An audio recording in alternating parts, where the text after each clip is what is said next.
food security kita ni sebenarnya terlalu rapuh. Terlalu rapuh dan daya tahan kita terlalu nipis. Sebab sekarang ni, kita sebenarnya bukanlah terlibat secara langsung dalam konflik. Kita cuma menerima tempias daripada konflik, tapi menampakkan kerapuhan dari segi sistem food security kita. Rakyat Sabah, Sarawak, Labuan berhak menikmati apa yang sedang mereka nikmati sekarang. Itu hak mereka. Tapi rakyat Semenanjung juga berhak menikmati. Itulah komen ringkas saya. Jadi sepatutnya kita dalam satu negara tidak ada satu juran yang ni RM2 lebih, yang ni sehingga RM6 lebih. Juran tu terlalu jauh. Kalau kata Sabah dan Sarawak pengeluar minyak dan gas negara, Kelantan dan Terengganu juga pengeluar.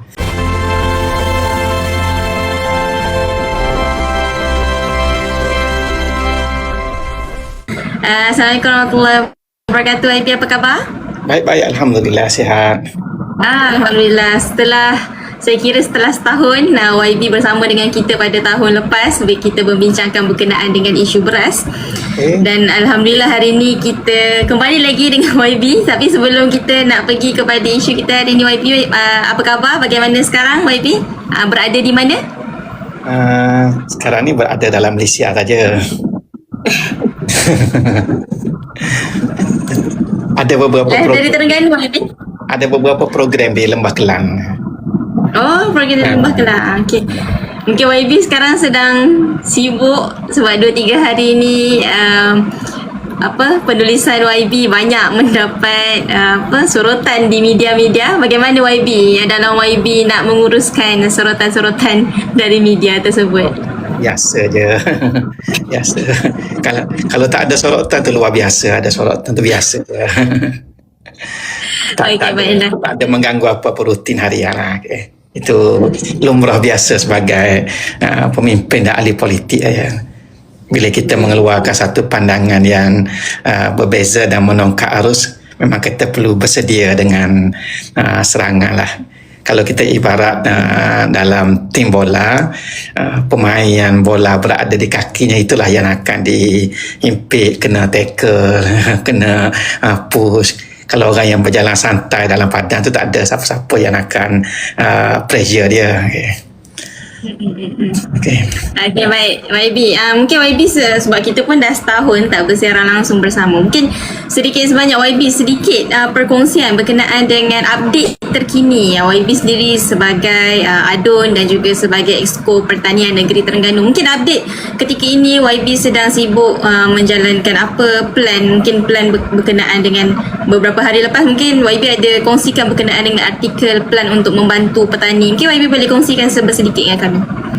Ya, situasi sektor pertanian Terengganu memang memerlukan satu perhatian khusus lah dalam situasi warga tani, warga nelayan, warga penternak kita berhadapan dengan pelbagai isu di lapangan. Jadi kita sebagai pembuat dasar perlu memastikan supaya dasar-dasar yang kita susun, yang kita atur, dia memberikan satu sokongan kepada petani kita untuk terus survive dalam keadaan sebenarnya kita memerlukan mereka.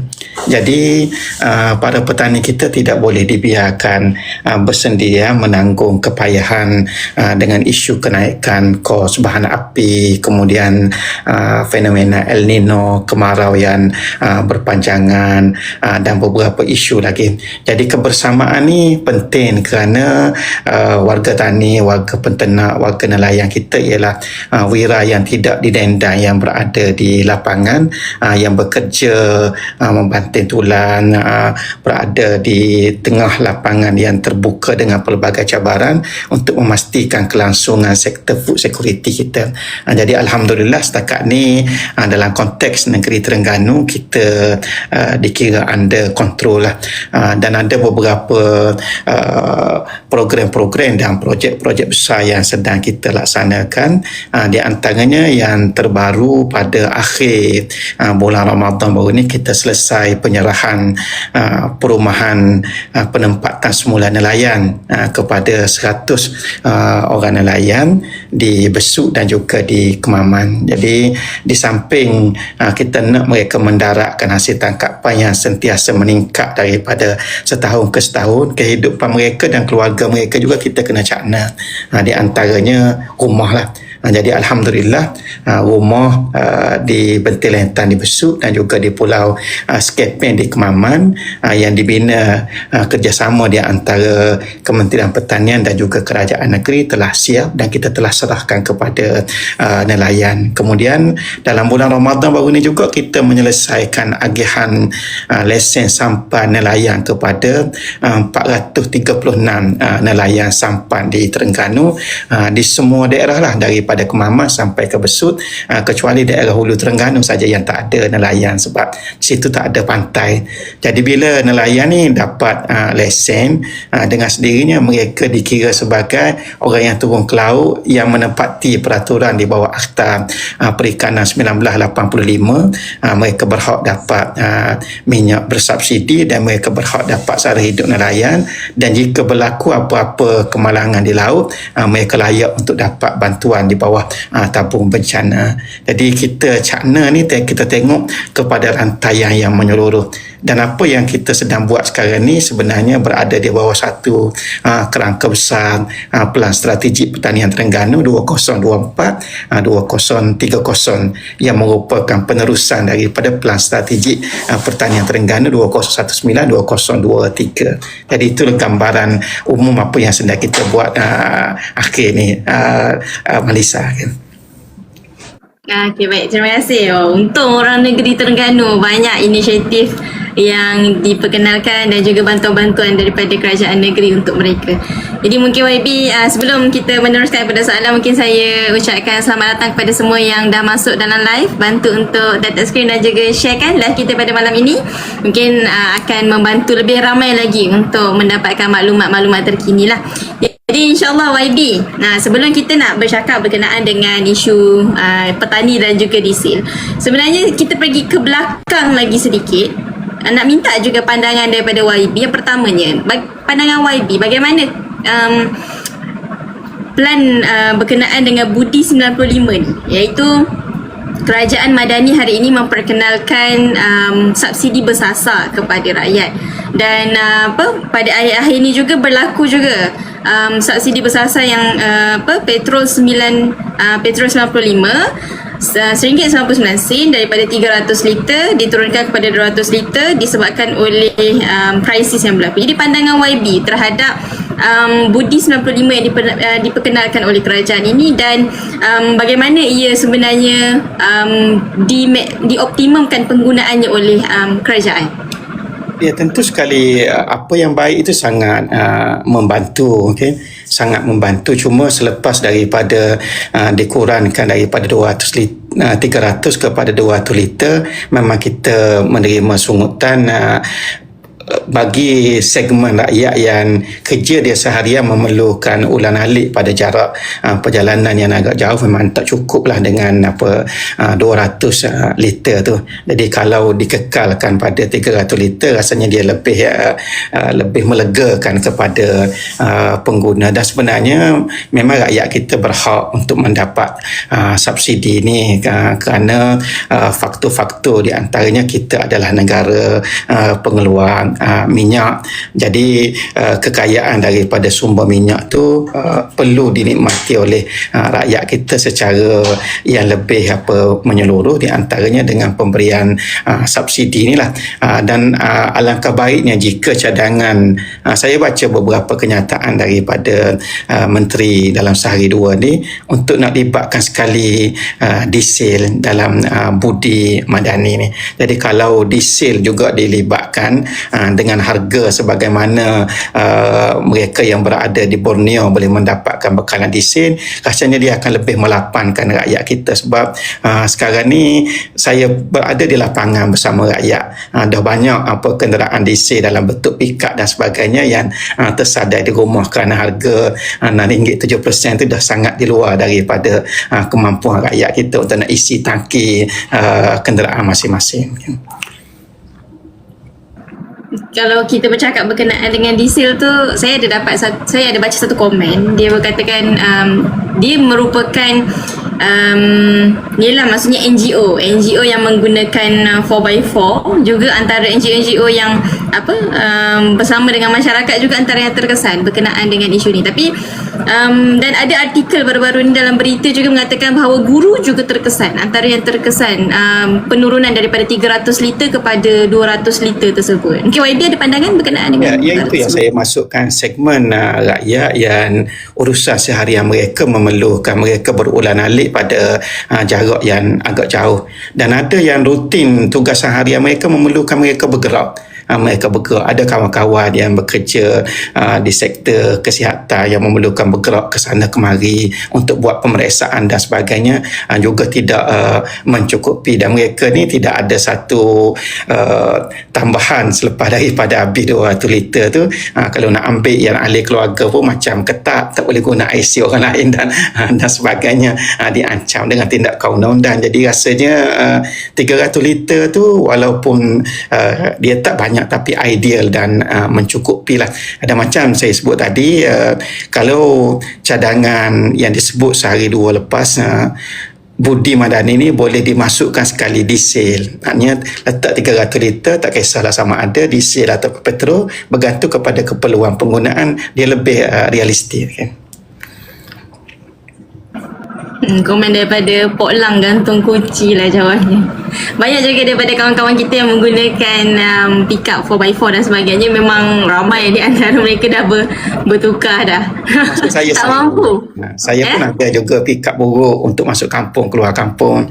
Jadi bila isi minyak tu memang terasa sangat. Minyak tu ringan.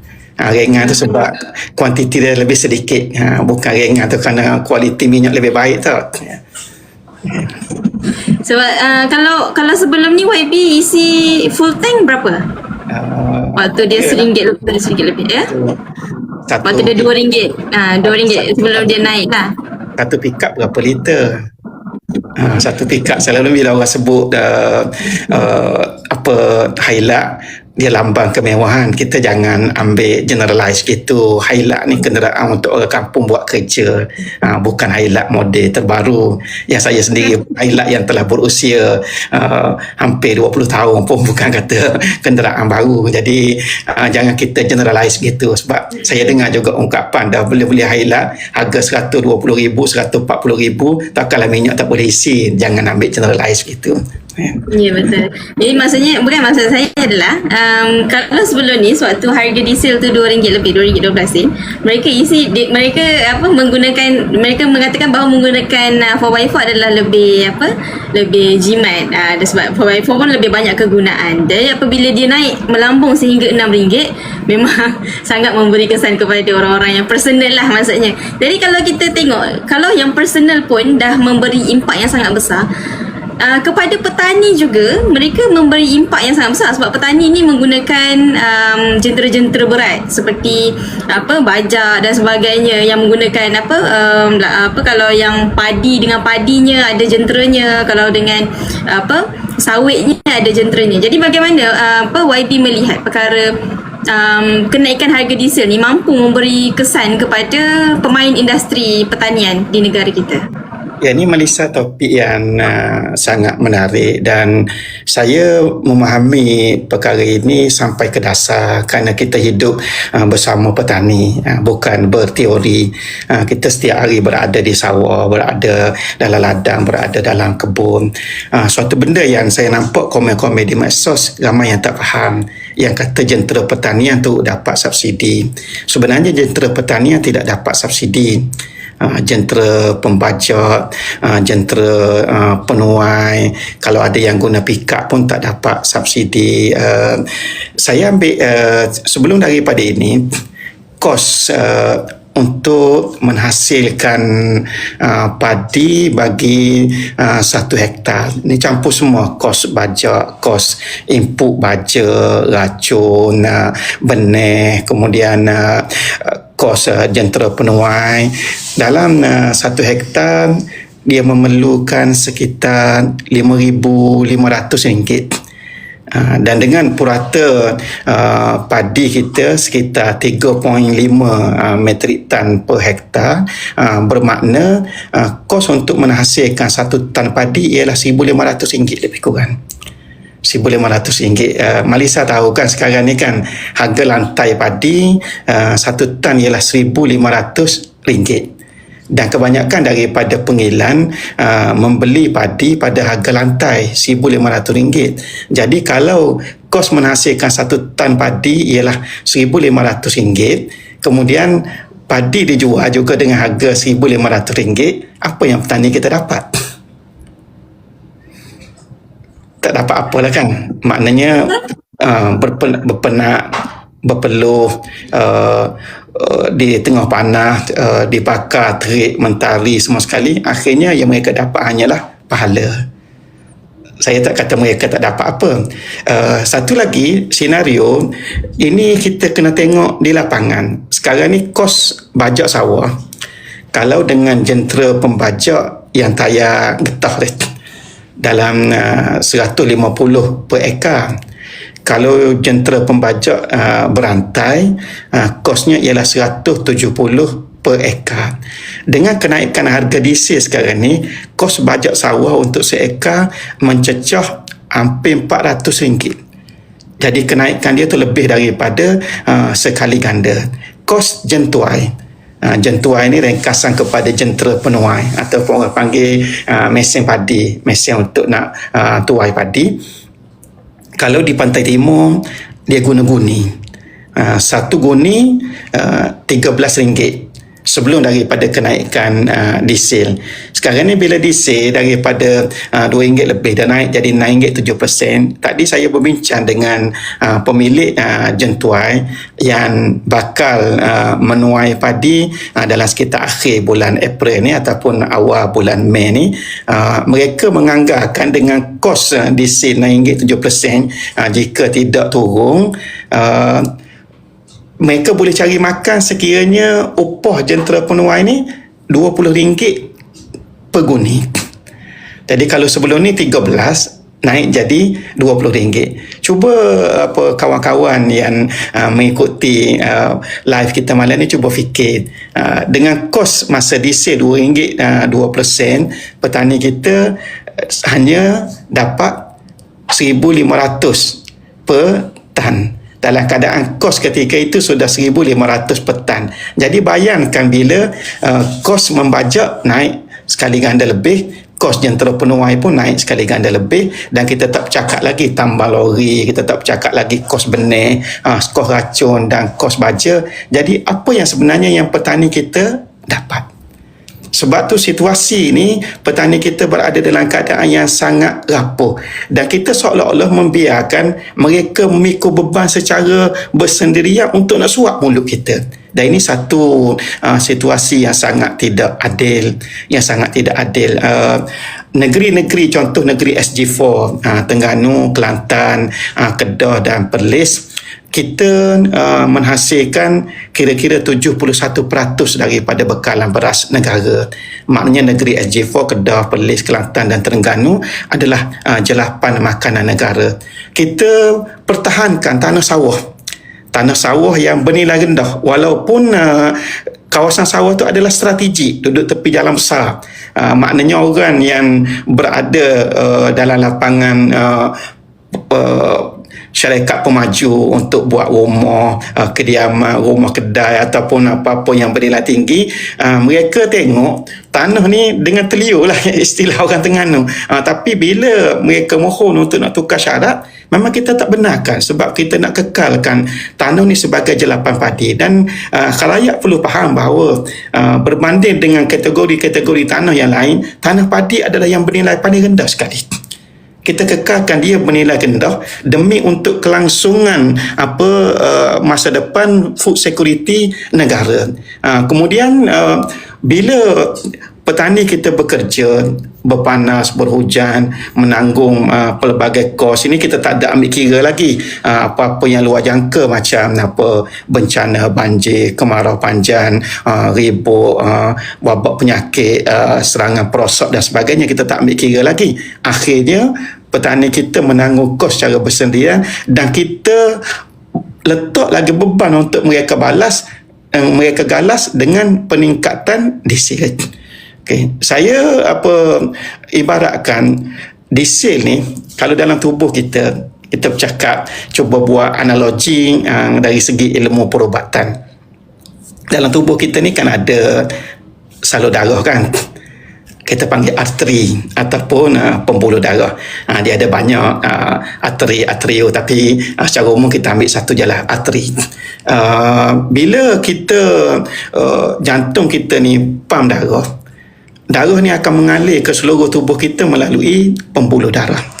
Dan darah ni ada fungsi dia, bukan mengalir saja-saja. Di antara fungsi darah ialah menghantar nutrien dan juga oksigen ke seluruh tubuh kita. Kalau sekiranya aliran darah kita ni tidak lancar, bermakna organ-organ dalam tubuh kita ni akan berhadapan dengan masalah. Yang dia akan menjejaskan kesihatan keseluruhan tubuh kita. Saya guna analogi, saya istilahkan diesel ni ialah nadi yang mengalir dalam arteri ekonomi kita. Diesel. Kita bercakap tentang kapal laut, diesel. Kereta api, diesel. Lori, diesel. Bot nelayan, diesel. Jentera pembajak, diesel. Jentera penuai, diesel. Yang orang guna untuk buat gerak tanah. Orang Kelantan Terengganu panggil kubah besi. Kubah besi. Kereta jentera pembajak kecil tu pun masih diesel lagi. Sebab tu memang sangat tepat bila kita katakan diesel ni ialah darah yang mengalir dalam arteri ekonomi negara. Apabila aliran ni bermasalah, keseluruhan rantaian ekonomi negara ni sedang berhadapan dengan masalah. Dan inilah yang sedang dihadapi. Fokus kita pada malam ni kepada sektor pertanian. Yang paling kita bimbangkan ialah bila petani kita lihat apa yang mereka buat, sudah tiada lagi pulangan kepada ekonomi, penat saja, letih saja, berpeluh saja, habis mudah, akhirnya mereka tidak dapat apa-apa. Yang kita paling bimbang ialah petani kita berputus asa untuk bertanam, ataupun mereka akan tanam benda lain. Dah banyak tanah-tanah sawah yang secara haram ditukar kepada tanaman sawit, menyebabkan periuk nasi kita akhirnya semakin mengecil dan mengecil. Dalam keadaan bekalan beras negara kita sekarang ni dari segi SSR, kadar cukup sara diri kita hanya sekitar 56% saja, tak sampai pun 60%. Jadi kalau petani kita ni terpaksa surrender, daripada mengerjakan sawah padi, sama ada mereka berhenti ataupun bertukar kepada tanaman lain, makna peratusan yang 56% itu akan semakin berkurangan dan ia akan menjejaskan sektor pengeluaran makanan ruji negara kita. Ini kebimbangan kita. Jadi dia akan bagi kesan kepada food security negara dalam keadaan sekarang.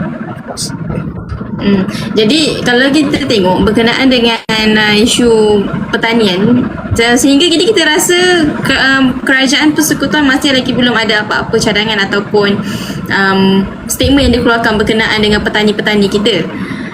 Macam tadi YB sendiri pun dah ceritakan secara general berkenaan dengan pelan yang akan diperkenalkan oleh negeri Terengganu. Jadi bagi YB lah, apa fokus utama sepatutnya yang diberikan oleh kerajaan persekutuan berkenaan dengan isu petani-petani dan juga food security kita sekiranya perang ataupun krisis ini berlanjutan dalam masa yang panjang? Food security kita ni sebenarnya terlalu rapuh. Dan daya tahan kita terlalu nipis.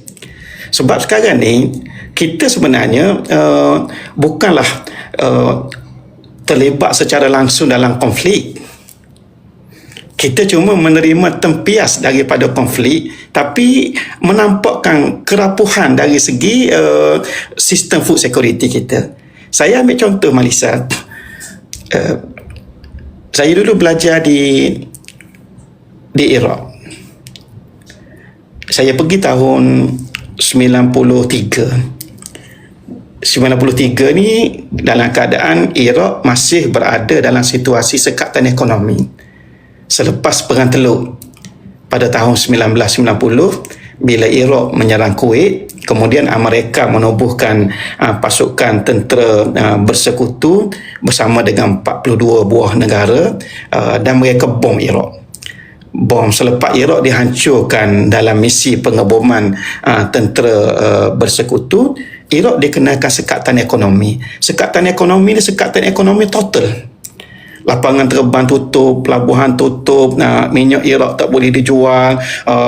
Orang Iraq kata apa yang Amerika tak boleh sekat hanyalah udara untuk bernafas dengan air yang mengalir. Itu saja. Yang lain semua ditutup.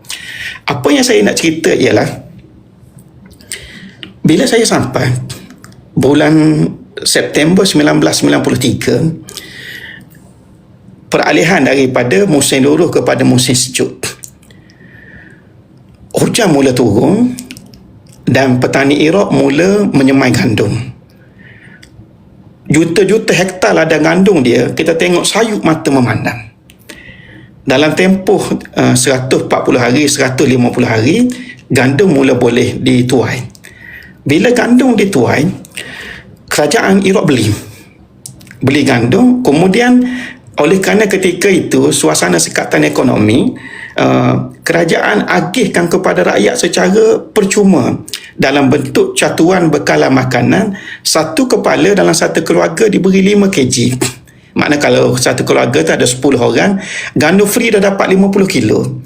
Ditambah dengan beberapa keperluan asas lagi, beras, gula, susu tepung, susu kanak-kanak, sabun dan sebagainya, barang-barang keperluan asas. Maknanya orang Iraq boleh survive. Buah-buahan, macam-macam buah-buahan dengan harga yang sangat murah. Bayanglah anggur harga dia 20 sen, 30 sen je sekilo. Apa yang kita tak jumpa di tempat kita. Daging, sama ada daging kambing, daging lembu, tidak ada istilah daging beku. Semua daging segar. Saya duduk daripada 93 sehingga 99 dalam keadaan Iraq dikenakan sekatan ekonomi total, makanan cukup. Cukup, malah boleh seludup ke negara lain pula. Dengan makna cukup dan berlebihan. Kita dulu, cuma Malaysia tengok 2020 bila kita kena PKP, baru beberapa bulan bila kita pergi melawat ke tempat pembungkusan beras kita tengok guni-guni beras mula susut. Baru beberapa bulan, bukan sekatan ekonomi, hanya PKP saja. Dan yang macam saya sebut tadi, kita tidak terlibat secara langsung dengan konflik yang sedang berlaku di rantau Teluk Pasir. Kita cuma terima tempias sahaja. Tapi boleh nampak tak betapa rapuhnya food security kita. Kita sudah tergugap. Apa yang akan berlaku kalau kita terlibat secara langsung? Iran sudah dikenakan sekatan ekonomi oleh Amerika tahun 79 lagi. Selepas revolusi. Mereka boleh survive sampai sekarang ni. Ini contoh negara-negara yang boleh berdikari. Kita tidak boleh berdikari kerana sistem kita tidak menyokong. Sistem kita tidak menyokong. Baru sebulan dua berlaku krisis, kita tak involve secara langsung pun kita dah goyah. Inilah situasi kita yang perlu dilihat secara menyeluruh. Bagaimana dasar kita perlu diubah secara besar-besaran dan secara berani. Secara berani supaya sistem food security kita ni benar-benar kukuh dan kita tidak mudah goyah. Kita tidak boleh bergantung kepada sumber import. Sebab dasar mana-mana negara sekalipun, apabila berlaku krisis, mereka akan mencukupkan bekalan makanan untuk disuap ke mulut rakyat mereka sendiri sebelum daripada diekspor ke negara lain. Ini dasar mana-mana negara. Jadi kalau kita kata tak apa, kita maintain dengan 50% lebih pengeluaran beras, kita boleh beli. Boleh beli daripada Vietnam, boleh beli daripada Thailand. Di Vietnam ada lebih kurang 7 juta hektar. Di Thailand ada lebih kurang 9 juta hektar sawah padi. Tapi kalau sekiranya berlaku krisis yang menyebabkan makanan ini tidak boleh hantar kepada kita, kita nak makan apa ketika itu? Sebab itulah food security, keselamatan makanan ada ketikanya disebut dengan kedaulatan makanan. Dengan makna kalau sekiranya sumber makanan kita tergugak, kedaulatan negara kita pun boleh terjejas. Okay, mungkin kalau YB boleh bagi pandangan juga daripada apa yang YB ceritakan, kita boleh nampak sebenarnya keadaan food security kita memang sangat membimbangkan sekiranya kita berada juga dalam na'udzubillah min zalik, kalau kita berada dalam satu konflik. Sebab kalau kita ingat, mungkin YB pernah cerita dulu juga berkenaan dengan berlakunya banjir di Terengganu menyebabkan padi kita tenggelam. Dan adakah kalau macam konflik, kalau kita belum kata konflik, kita kata bencana alam, macam sekarang pun tengah kering dan sebagainya, bagaimana daripada kerajaan negeri sendiri, bagaimana kerajaan negeri memantau perkara ini dan membantu petani-petani untuk mereka merancakkan perkara tersebut? Satu fakta yang perlu saya kongsi, kita sejak daripada tahun 2019 lagi di Terengganu, kita ada tabung bencana pertanian negeri. Ketika itu di peringkat federal, tabung bencana ni hanya ada untuk padi sahaja. Kerajaan negeri melihat dalam skop yang lebih luas, sebab sektor pertanian kita bukan cerita padi sahaja. Sektor pertanian kita ada padi, ada tanaman kontan, ada ternakan, ada nelayan, ada aquaculture, dan semua ni berada di lapangan terbuka yang mereka boleh terdedah dengan pelbagai bencana. Bencana ni bukan mungkin bencana alam, mungkin kemarau, mungkin ribut, mungkin banjir, mungkin kebakaran, ataupun bencana ni juga mungkin wabak penyakit. Wabak penyakit yang menyerang ternakan, wabak penyakit yang menyerang tumbuh-tumbuhan, ataupun bencana ni mungkin kerana haiwan perosak. Kita biasa berhadapan dengan serangan gajah, serangan kera, serangan babi hutan, dalam konteks Terengganu beruang sendiri pun. Semua ni adalah bencana. Jadi kerajaan negeri sejak daripada tahun 2019 lagi, kita dah ada tabung bencana pertanian negeri untuk kita menyantuni dan memberikan ganti rugi. Saya istilahkan ganti rugi sebab kita tidaklah ganti sehingga untung semula. Mana contohnya mereka rugi 10,000, kita ganti sebahagian. Maknanya lepas ganti masih lagi rugi. Walaupun begitu, bila kita ganti, sekurang-kurangnya kita nak bantu rakyat kita untuk bangkit kembali. Contohnya mereka tanam kemudian tenggelam air, istilah Terengganu, tak balik modal lah kan, sebab tak sempat nak itu. Mereka nak semula dah tak ada modal untuk input benih, baja, racun dan sebagainya. Maka kita bantu untuk petani kita mendapatkan balik input supaya mereka boleh bangkit kembali. Kita tak nak bila rakyat kita terkena bencana, mereka menangis bersendirian dan memikul beban ni secara bersendirian, sedangkan kita kerajaan ni adalah pelindung kepada rakyat kita. Jadi fakta yang tidak dapat dinafikan ialah Terengganu satu-satunya negeri yang paling awal yang ada tabung bencana pertanian sendiri, yang kita bantu daripada lautan sampai kepada kandang penternakan, sampai kepada sangkai ikan aquaculture, sampai kepada sawah padi, sampai kepada kebun-kebun tanaman kontan dan sebagainya. Semua berada dalam skop bantuan kita. Okey, baiklah. Terima kasih atas penerangan YB. saya pun tak sempat dah nak baca komen, saya biar je. Tapi mungkin kalau ada pandangan bolehlah bantu untuk komen-komen juga. Tapi kalau yalah, biasalah kalau kita live macam ini mesti akan ada yang menyokong, ada yang menolak. Jadi kita biar je lah. Sukalah komen, silakanlah komen. Jadi mungkin YB tadi dah terangkan berkenaan dengan inisiatif dan juga insentif yang diberikan oleh Kerajaan Negeri Terengganu kepada, khususnya kepada petani, dan kemudian merebak kepada industri-industri lain juga, ladangan dan sebagainya. Mungkin YB, kalau kita nak bincang lagi berkenaan dengan isu pertanian kan, ataupun saya nak berpindah sedikit berkenaan dengan isu diesel. Kita kembali kepada isu diesel kita tadi, iaitu adalah berkenaan dengan kerajaan hari ini mengambil pendekatan harga diesel berbeza Semenanjung dan juga Sabah dan Sarawak. Jadi bagaimana pandangan YB melihat perbandingan ini berlaku? Rakyat Sabah, Sarawak, Labuan berhak menikmati apa yang sedang mereka nikmati sekarang. Itu hak mereka. Tapi rakyat Semenanjung juga berhak menikmati. Itulah komen yang ringkas saya. Jadi sepatutnya kita dalam satu negara tidak ada satu jurang yang ni RM2 lebih, yang ni sehingga RM6 lebih. Jurang tu terlalu jauh. Kalau kata Sabah dan Sarawak pengeluar minyak dan gas negara, Kelantan dan Terengganu juga pengeluar. Berapa kadar itu soal kedua, tapi hakikatnya kerumitan, kesulitan penggunaan kenderaan yang menggunakan diesel di Sabah dan di Sarawak ada, di Terengganu pun ada, kalau kata di Kelantan pun ada, dan kita di Semenanjung Malaysia pun ada. Kalau kata di Sabah Sarawak diesel diperlukan untuk generator menjana kuasa elektrik, kita di Semenanjung peladang-peladang, pekebun-pekebun untuk pam air pun guna pam air diesel. Jentera-jentera pertanian macam saya sebut tadi guna diesel. Sama saja macam jentera-jentera pertanian yang ada di Sarawak. Keperluan hidup kita ni hampir sama je. Kalau kata Sarawak banyak kawasan luar bandar, kita di Semenanjung pun masih banyak lagi kawasan luar bandar. Jadi kita di Semenanjung bukan kawasan bandar dan pinggir bandar. Kita masih banyak. Dong saya sendiri di Japi, dong luar bandar.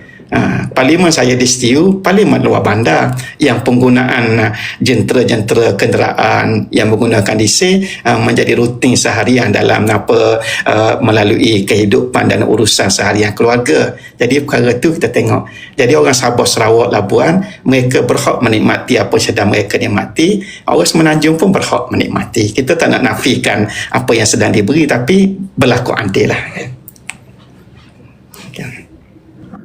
Terima kasih YB. Saya kira mungkin kerajaan sendiri ada buat penerangan, namun kita sebagai rakyat pun ada pandangan-pandangan kita terhadap perkara-perkara yang berlaku dalam negara, dan juga peningkatan secara drastik.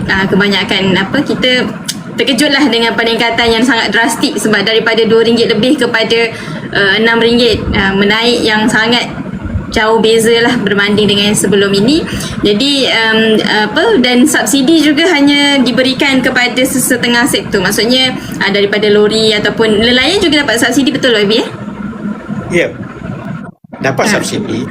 Tapi apa yang orang tak faham ialah mungkin mereka melihat nelayan ni hanyalah isu minyak dan juga petrol dan juga diesel. Kita perlu melihat nelayan ni sebagai manusia. Sebagai manusia, mereka adalah manusia sebagaimana kita. Mereka hidup, ada keluarga, ada keperluan, ada anak sekolah, ada tanggungan.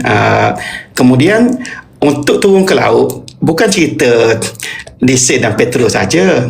Nelayan bubu mereka perlukan kawat bubu, yang mukat mereka perlukan pukat, perlukan air batu, perlukan peralatan untuk buat unjang, dan banyak lagi cerita keperluan. Bot-bot perlu diselenggara, perlu diservis, kerosakan perlu diperbaiki. Jadi kita jangan hanya tengok kos tu hanyalah subsidi minyak dan diesel. Sebab tu bila ada kenyataan sebelum ni daripada pihak LKIM, pengurusi LKIM yang memberikan amaran supaya nelayan tidak menaikkan harga ikan kerana dah ada minyak subsidi. Saya tengok dia tak tengok pada rantaian pengeluaran tu secara keseluruhan.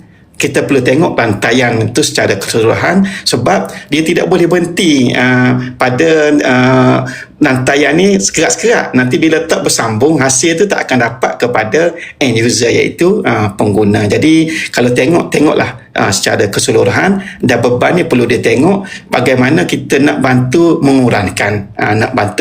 Hakikatnya bila berlaku kenaikan DC yang menjadi nadi kepada penggerak ekonomi kita, kesan domino tu memang tidak dapat dinafikan oleh sesiapa. Okey, baik YB, terima kasih atas penerangan. Dah dua sektor dah tu, kiranya pertanian dan juga nelayan, yang mana banyak lagi sebenarnya sektor-sektor yang terkesan juga berkenaan. Saya baca dekat komen tadi ada sektor pembinaan juga terkesan. Jadi adakah sekiranya ini berlarutan, maksudnya petani perlu menanggung kos dan sebagainya, perlu menahan kos yang besar dan sebagainya, akan berlaku petani ini tak nak dah bertani, maksudnya dalam jumlah yang mass, maksudnya diorang secara beramai-ramai dia boykot untuk tanam padi untuk kehadapan. Jadi bagaimana ia memberi kesan kepada kita, dan bagaimana YB melihat perkara itu, akankah ia berlaku? Suara-suara itu telah sampai bila kita turun berjumpa dengan petani. Saya hidup dengan petani. Pagi kita minum air dengan petani, kita pergi sendiri dalam sawah padi, kita pergi sendiri ke kebun, kita pergi sendiri ke ladang, dengar sendiri rintihan petani. Memang apa yang Malisa sebut kebimbangan tadi itu sudah mula disuarakan, dan kita tak boleh nak memaksa. Kalau mereka tak nak bertanam, kita tak boleh nak memaksa. Dan apabila petani kita berhenti bertanam, maka efek dia memang langsunglah.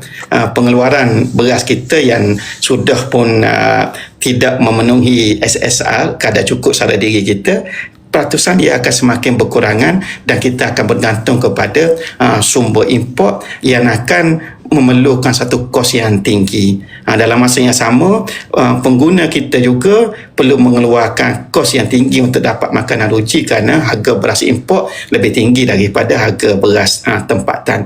Kita nak elakkan perkara ni daripada berlaku, sebab dalam konteks Terengganu, kerajaan negeri telah melakukan apa yang kita terdaya dan termampu untuk nak meningkatkan pengeluaran makanan ruji padi kita. Kalau saya boleh ringkaskan, di antara yang kita buat ialah peningkatan infrastruktur pengairan dan saliran. Yang ni kita belanja jutaan ringgit setiap tahun, terutamanya kawasan-kawasan yang berada di luar jelapan. Sebab kawasan yang berada dalam jelapan padi, contohnya dalam kawasan pertanian bersepadu Aida Ketara, yang ni sudah dapat bantuan yang mencukupi daripada Kementerian Pertanian. Tapi yang di luar jelapan banyak diambil cakna oleh kerajaan negeri. Kita tingkatkan kesuburan tanah supaya hasil pengeluaran, kalau 3 tan per hektar, kita nak tingkatkan supaya jadi 4 tan. Yang 4 tan kita nak tingkatkan jadi 5 tan. Kemudian kita nak naik taraf sawah kita supaya yang bertanam sekali setahun boleh bertanam 2 kali setahun. Dan kita juga buka kawasan-kawasan padi baru. Buka kawasan padi baru. Di antara yang besar yang sedang kita majukan sekarang ni ialah di skim pengairan jelapan di Langkap di Setiu, satu projek besar zaman kerajaan sebelum ni tahun 2007, seluas kira-kira 700 hektar yang telah menelan kos lebih daripada 40 juta ringgit, tapi tak dapat ditanam padi. Kita sedang majukan semula. Ini di antara usaha-usaha yang sedang kita buat. Beberapa kawasan padi di Dungu, di Kemaman yang asalnya bertanam sekali tahun, kita upgrade sistem saliran dan pengairan supaya boleh bertanam 2 kali setahun. Permohonan untuk tukar syarat guna tanah daripada padi nak buat rumah kediaman, nak buat lot kedai dan sebagainya, kalau dalam kawasan jelapan padi yang aktif bertanam, memang kita tak luluskan. Usaha kerajaan negeri, kalau di sebalik apa yang sedang kita usahakan, tiba-tiba petani kita akhirnya terpaksa surrender kerana isu kos, kerana isu apa, memang dia sangat mendukacitakan kita tentu sekali. Okey, baiklah. Terima kasih YB. Tapi kalau sekarang, maksudnya dalam waktu sekarang ni, ada ke yang contoh macam dah pulangkan permit ke, ataupun yang dah bagi tahu nak kata sudah tak boleh nak teruskan ke, dah ada ke YB? Tak. Parti tak ada permit.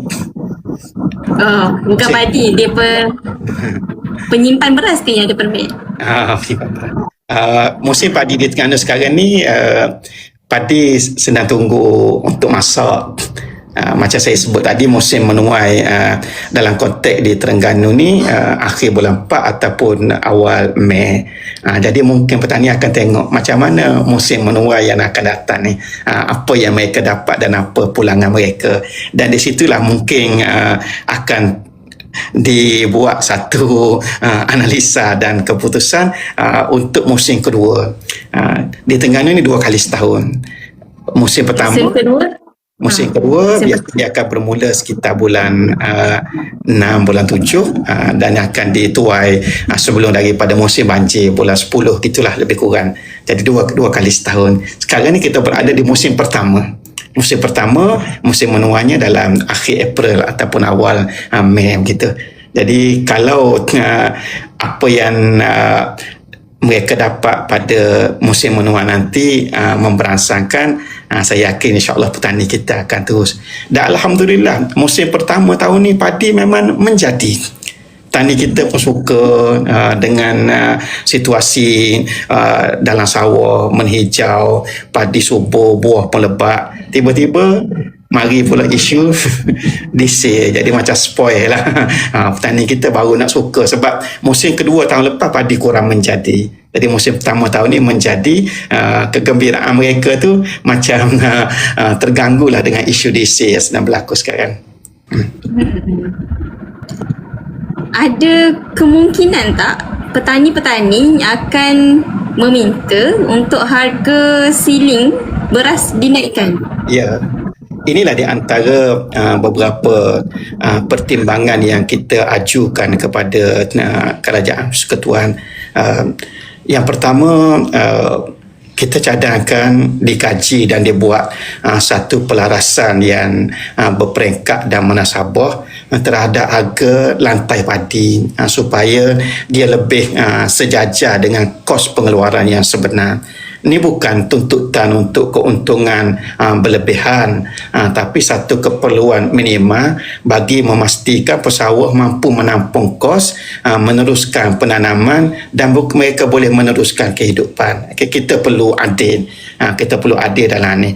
Dan tentu sekali peningkatan harga padi dia akan datang sekali dengan peningkatan harga beras. Kita sayang kepada pesawah kita, dalam masa yang sama kita juga sayang kepada rakyat kita sebagai pengguna. Tapi berlaku adil lah. Berlaku adil. Kita sebagai pengguna tentu sekali kita nak dapatkan keperluan kita dengan harga yang paling rendah kan. Tapi dalam masa yang sama pesawah tu mungkin jiran kita, mungkin saudara kita, mungkin keluarga kita, mungkin kenalan kita, yang mereka ni membanting tulang tengah panas terik, dia bakar panas mentari dalam keadaan mereka tidak dapat pulangan apa-apa. Jadi saya rasa adalah adil. Kita anggap pengguna ni pun golongan yang lemah yang perlu kita lindungi. Dalam masa yang sama pesawah pun juga adalah golongan yang lemah yang perlu kita lindungi. Dua-dua ni kita perlu lindungi. Sebab tu saya istilahkan pelarasan yang munasabah terhadap harga asas padi sejajar dengan kos sebenar pengeluaran. Kita tak kata mesti 2,000 setan, kita tak kata mesti 2,500 setan, tapi biarlah pelarasan yang munasabah. Okey, baiklah. Terima kasih untuk penerangan. Jadi maksudnya akan berlakulah kenaikan harga beras tempatan daripada akan ataupun tidak daripada YB sendiri? Ya, saya dah gambarkan tadi. Kita perlu berlaku adil supaya kita tidak membiarkan pesawah kita memikul beban secara bersendirian. Melissa tahu tak situasi yang sedang berlaku sekarang ni? Sebab apa beras tempatan kita sukar didapati di pasaran? Walaupun pesawah kita terus mengusahakan padi, sebab fenomena yang saya dah sebut berulang kali, memang beras tempatan kita dicampur dengan sedikit beras import, kemudian dikeluarkan beras di kampik dia ditulis beras super import. Sebab apa pembekal, pengedar, pembungkus tak mampu nak jual dengan harga RM2.60 sekilogram, harga kawalan beras tempatan, sebab mereka sudah tak mampu dengan harga padi sekarang ni nak jual beras. Jadi sebenarnya kita sekarang ni sedang beli beras tempatan yang dijenamakan sebagai beras import dengan harga RM3.8 sekilo, RM3.6 sekilo. Kita sebenarnya dah sedia membeli beras tempatan bukan dengan harga kawalan dah. Bukan dengan harga kawalan. Isu ni memang diakui. Diakui berdasarkan kajian maddi dan sebagainya, bagaimana beras tempatan kita sebenarnya dibungkus sebagai beras import. Jadi kalau kita kekalkan beras tempatan pada harga RM2.60, tapi sebenarnya beras tempatan itu tak ada. Kita beli beras import. Sebenarnya beras import tak adalah beras tempatan yang dijenamakan dengan harga yang mahal. Jadi apa salahnya kalau ada sedikit kenaikan yang munasabah seiring dengan kenaikan harga padi, kita win-win. Pesawah kita pun mampu tampung kos, dalam masa yang sama pengguna kita tidak dibebankan. Okay. Terima kasih atas penerangan YB. Kalau saya boleh recap balik, setahun yang lepas kita membincangkan juga berkenaan dengan isu beras. YB pun ada cerita juga berkenaan dengan bagaimana beras itu awalnya beras tempatan, kemudian akhirnya menjadi beras import. YB pun ada cerita juga berkenaan.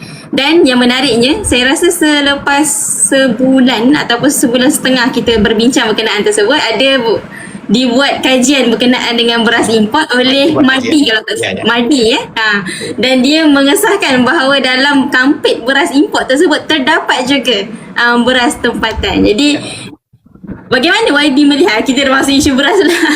Okey, mungkin kita masuk sedikit lah berkenaan, sebab ia merupakan makanan ruji kita dan kita pun sepatutnya menaikkan lagi food security dan juga kapasiti pengeluaran kita. Tetapi dengan keadaan diesel sekarang, beras kita semakin terancam lah dengan keadaan petani-petani juga dalam keadaan yang agak sungguh lah dengan keadaan diesel.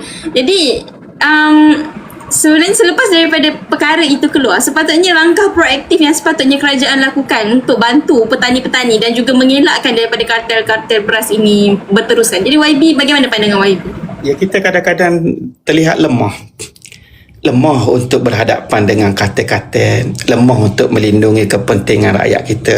Dan sebelum itu, untuk nota kita, bidang kuasa bawah Kawaslia Padi dan Beras semua sekali, kerajaan negeri tidak ada walaupun sekelumit bidang kuasa. Semuanya adalah bidang kuasa di bawah Kementerian Pertanian. Jadi kita ni hanya membantu menyelaraskan, menjadi koordinator, memberikan maklumat, memberikan cadangan, sebab kita yang lebih dekat dengan rakyat kita. Jadi bagaimana kita memerlukan satu mekanisme kawalan yang menyeluruh yang boleh melindungi kepentingan semua pihak.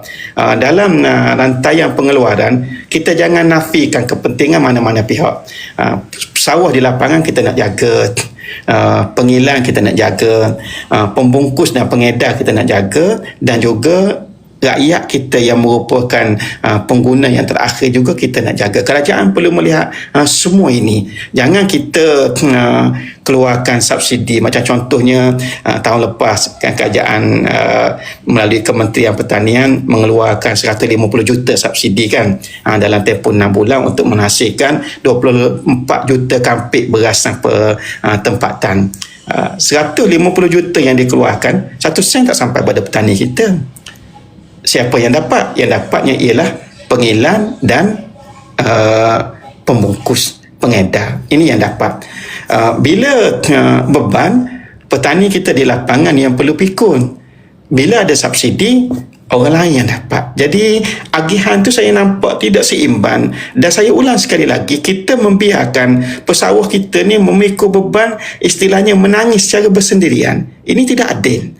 Tidak adil, perlu dilihat secara menyeluruh. Sebab tu kerajaan negeri, saya masuk sikit di antara perancangan kerajaan negeri yang sedang kita siapkan kertas perancangan untuk kelulusan kerajaan negeri. Di antaranya kita tengok dari sudut bantuan input. Bantuan input pertanian ni macam kita sedia maklum lah, racun, bajet dan beberapa input lain. Untuk kerajaan negeri holorkan bantuan kepada petani kita. Yang kedua, kita nak tengok boleh tak kita tambah insentif pada setiap metrik tan hasil padi yang dikeluarkan. Sekarang ni Kementerian Pertanian memberikan subsidi hasil 500 bagi setiap tan.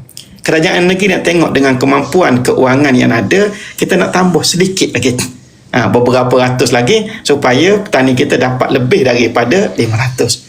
Macam yang saya sebut tadi, bidang kuasa bawah kawal selia padi dan beras negara tidak ada pada negeri. Tapi Terengganu kita cuba mencari seberapa mungkin ruang yang ada untuk kita turut berkolaborasi, sebab akhirnya yang kita nak tolong ni ialah rakyat kita, bukan orang lain. Rakyat kita, yang kerajaan persekutuan bantu pun orang yang sama, rakyat kita, yang kita nak bantu pun rakyat kita. Jadi kita nak supaya dalam konteks di Terengganu, pesawah kita beruntung, mereka dapat subsidi, mereka dapat insentif daripada kerajaan persekutuan. Dalam masa yang sama, kerajaan negeri tambah lagi dengan subsidi dan insentif untuk nak meringankan lagi beban dan memberikan senyuman kepada petani dan pesawah kita.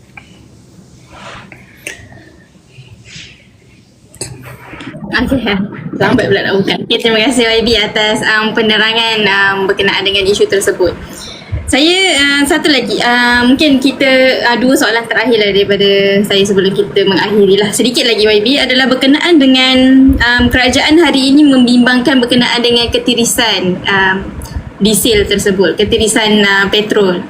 Dan sehingga hari ini kerajaan rancaklah melakukan idea-idea plan-plan untuk mengelakkan daripada berlaku ketirisan, macam tak boleh guna IC ahli keluarga, tak boleh guna IC orang lain, kemudian nak diletakkan anggota PDRM, anggota polis untuk menjaga di kawasan stesen minyak untuk mengelakkan ketirisan berlaku. YB sendiri sebagai Eksekutif Pertanian dan juga yang mengawal selia nelayan juga, kita tahu bahawa keadaan penyeludupan ini pun banyak juga berlaku. Ni apa yang saya ambil daripada apa yang Rafizi Ramli sebutkan, bahawa nelayan juga antara yang menyumbang kepada ketirisan dan juga penyeludupan. Jadi YB, bagaimana YB melihat bahawa keadaan ini, keadaan sekarang, kita dalam keadaan sekarang ini, krisis minyak ini mungkin akan lagi banyak, ataupun bagaimana ia akan memberi kesan kepada petrol kita? Dia kalau kita tengok penyeludupan ke negeri-negeri yang berada berhampiran dengan sempadan, okay? Tapi sempadan kita yang luas ni sempadan di Kalimantan, bukan di Semenanjung, okay?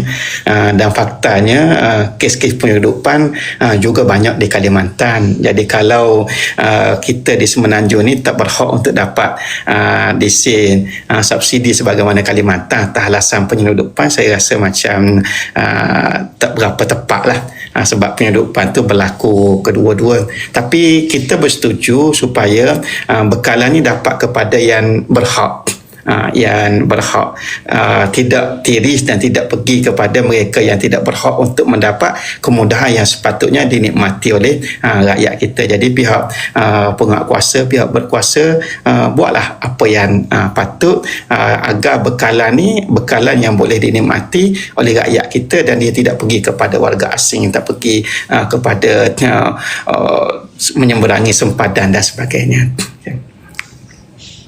Okay, YB, terima kasih. Itu mungkin soalan selingan sajalah untuk mendapat kepastian. Sebab YB juga ada macam kita tahu, YB pun sekarang menjadi sorotan media dikenakan statement YB berkenaan dengan minyak kita yang tidak melalui Selat Hormuz, dan juga fakta berkenaan dengan minyak di negeri Terengganu. YB boleh ke kalau kita minta ulas sedikit lah tentang kenyataan YB tu, bagaimana sampai boleh menjadi begitu viral lah kita katakan kan? Bagi YB sendiri, bagaimana YB melihat perkara tersebut? Ya, bila kita menongkak arus memanglah, okay. Sebelum ni diberikan gambaran minyak kita semuanya dijual, diekspor, okay.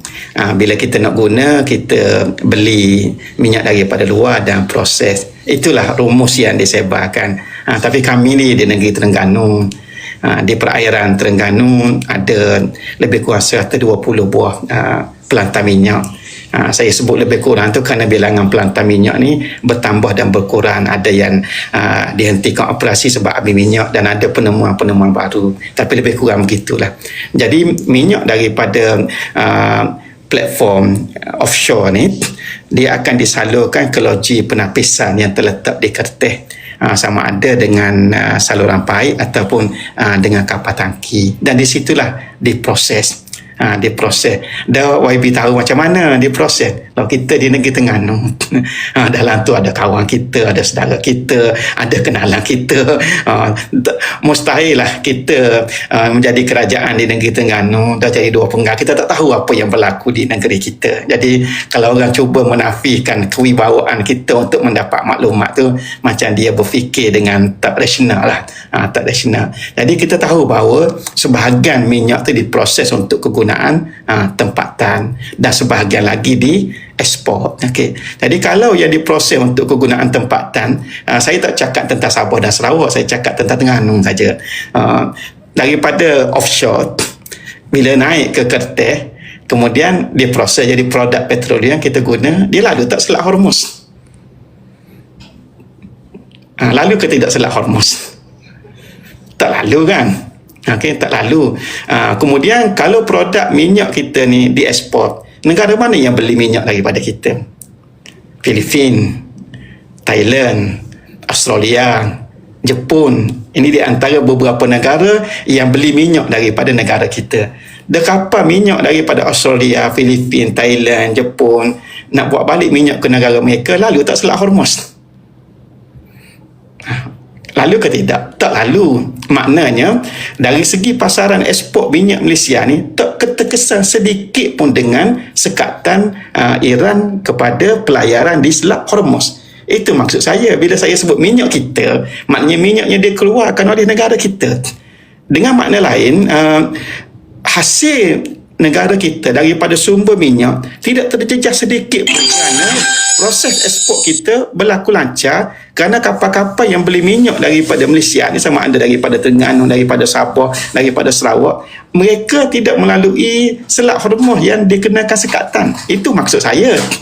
Bermakna kita hasil flow daripada minyak tak terjejas sikit pun, malah kita dapat keuntungan berganda kerana harga minyak mahal.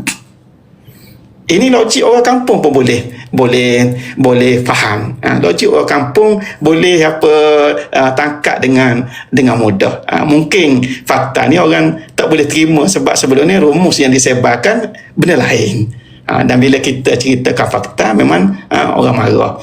Dan ramai orang yang memeningkan diri mereka sendiri dengan dengan buah fikiran mereka. Benda simple sangat je. Okay? Kita tak bercakap tentang minyak yang dibawa masuk daripada Timur Tengah yang perlu melalui Selat Hormuz dibawa ke loji pengerahan dan sebagainya. Saya bercakap tentang minyak daripada Terengganu. Jadi simple je. Betul lah kan? Minyak kita tak lalu Selat Hormuz ataupun lalu. Siapa yang kata maksud minyak kita tu adalah minyak yang kita keluarkan. Minyak yang kita keluarkan. Clear je, mudah je. Okay. Bukan minyak yang kita import. Bukan, itu bukan minyak kita. Itu minyak orang yang kita beli. Okey, baiklah. Baik. Jadi harapnya mana yang bila YB cakap pasal Selat Hormuz naik kita punya view sampai 800. Mungkin mereka menunggu dan ada yang sedang merekod lah apa yang YB sedang sampai. Orang yang kena sindrom Hormuz lah ni. Ya. Bila YB keluar kenyataan sehari yang lepas berkenaan dengan perkara, saya pun terfikir juga apa sebenarnya daripada statement YB tersebut yang menyebabkan orang, yelah mungkin di hujung tu YB kata kan minyak kita tak lalu Selat Hormuz dan sebagainya. Okay. Jadi bagaimana, jadi sebagai betul lah kan minyak kita tak lalu Selat Hormuz kan. Ya, betul. Okey, baiklah. Jadi bagaimana YB sebagai kita punya terima kasih pada YB atas penerangan dan juga mungkin sebagai penutup kita pada malam ini, sebab kita pun dah sejam dah berbincang berkenaan dengan isu petani, berkenaan dengan isu nelayan juga tadi, berkenaan, dan ada sebenarnya banyak lagi sektor yang terlibat seperti sektor bas, mana saya baru tengok bulletin utama minggu lepas kalau tak silap saya, ada sektor bas yang mengatakan bahawa mereka mereka akan kemungkinan boleh gulung tikar disebabkan oleh keadaan sekarang. Jadi pada pandangan YB, adakah dengan keadaan krisis sekarang kita akan melalui minyak yang melambung ni dalam keadaan dalam tempoh masa yang lama, dan sekiranya itu berlaku, adakah Malaysia dalam keadaan yang bersedia untuk menangani isu tersebut? Saya buka kepada khalayak. tengok dengan apa yang kita hadapi ni, kerajaan kita bersedia atau tidak, ataupun beban tu dipindahkan kepada rakyat kita. Rakyat di bawah sedang menilai kerajaan sedang memindahkan beban kepada mereka. Walaupun dengan pelbagai teori, dengan pelbagai justifikasi yang sedang dibuat, kita tidak boleh nak menyekat pandangan rakyat di bawah bahawa mereka sedang memikul beban. Dan bila beban yang dipindahkan kepada rakyat kononnya untuk kepentingan jangka panjang, kalau kita beri subsidi yang lebih banyak, dia akan menjejahkan dari segi long term kita dan sebagainya, rakyat kita tak boleh nak terima. Rakyat kita tak boleh nak terima sebab rakyat kita melihat apa yang sedang mereka lalui. Cara berfikir rakyat di bawah ni sangat simple. Mereka melihat apa yang sedang mereka lalui dan apa dasar-dasar kerajaan yang konkret untuk nak meringankan beban mereka. Sekarang ni semua melihat beban ni mereka sedang pikul. Jadi bagaimana kita nak merangka satu dasar untuk kita nak ambil beban tu, dan bila kerajaan berikan subsidi, janganlah ungkit jumlah bilion sekian pada rakyat. Itu tanggungjawab kerajaan. Kalau kita ungkit kerajaan dah keluarkan berapa bilion untuk subsidi, rakyat ungkit juga dah diisytiharkan syarikat minyak kita untung berpuluh-puluh bilion. Kalau kita bercakap gitu, orang jawab pula Petronas ni bukan badan kebajikan, orang akan bercakap gitu pula. Tapi bila beban dipindahkan kepada rakyat, kerajaan ungkit juga kita dah keluarkan subsidi sekian banyak bilion dan sebagainya. Jadi perlu cermat. Perlu cermat dalam konsep kita bernegara. Rakyat ni adalah anak. Rakyat ni adalah anak dan kerajaan pemimpin ni adalah ayah yang menaungi. Jadi bila berlaku suatu krisis, rakyat dipikulkan dengan beban yang di luar daripada kemampuan kita, saya rasa tak fair. Tak fair, dan kita kena tengok dengan lebih harmoni lagi dan lebih dekat lagi. Okey, baik YB di atas penerangan. Terima kasih. Harapnya daripada kita semua dapat ambillah sedikit sebanyak apa yang dikongsikan oleh YB, apa yang kita pun mungkin ada di, saya sendiri pun berada di luar Terengganu dan kita tak tahu apa sebab kita tahu negeri-negeri Pantai Timur dan juga negeri utara antara negeri-negeri yang menjadi jantung kepada pertanian negara. Jadi apabila berlaku hal-hal seperti ini, mereka seperti tidak diambil perhatian apabila tak termasuk dalam diesel dan sebagainya, tak termasuk dalam subsidi diesel dan sebagainya. Dan saya baru ternampak tadi dalam berita harian hari ini, dia keluarkan trak tunda dijangka mogok 3 hari bermula esok. Jadi kita ada salah satu yang dah buat mogok. Mungkin selepas ini kita akan melihat industri-industri lain juga akan ikut jejak langkah yang sedang berlaku sekarang. Jadi mungkin itulah sedikit sebanyak daripada YB.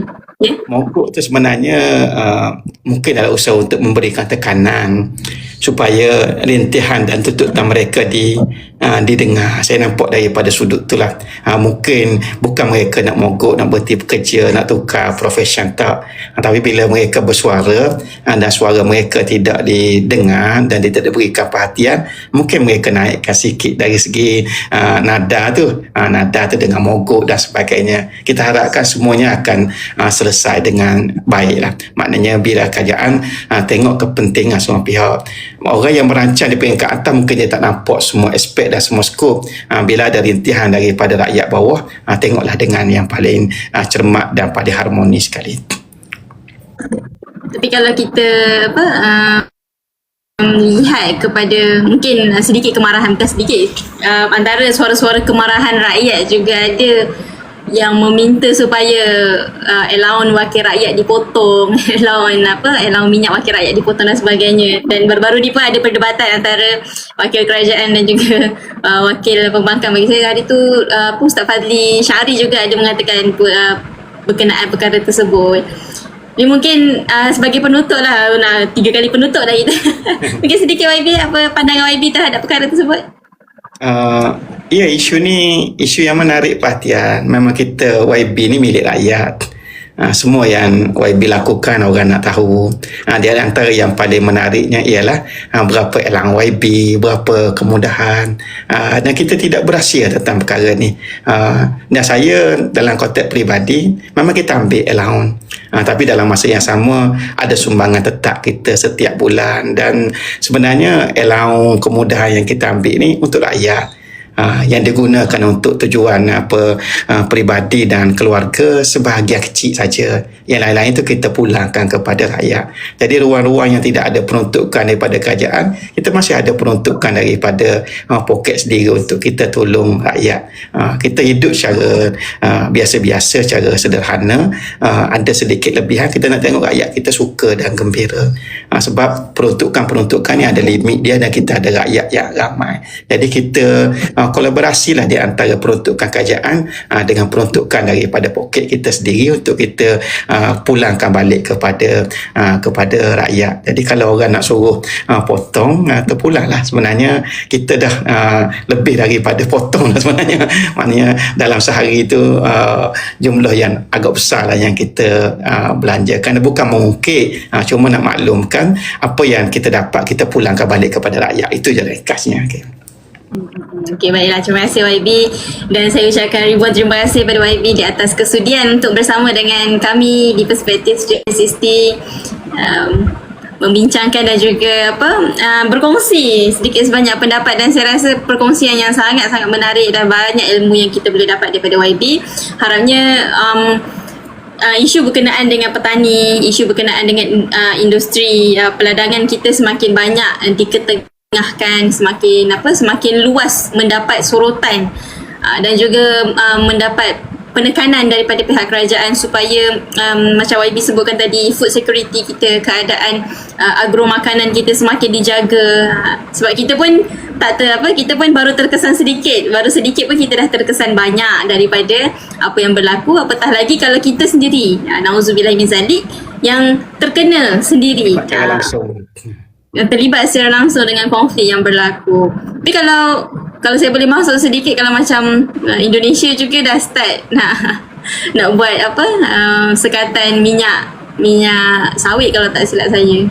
Tapi itu perkara global lah, maksudnya dalam keadaan global yang tak menentu, ada benda yang kita boleh kawal dan ada benda yang kita tak boleh nak kawal. Jadi sebagai rakyat pun kita memerlukanlah kerajaan supaya memandang isu-isu berkaitan dengan rakyat ni dengan lebih serius. Jadi itu saja.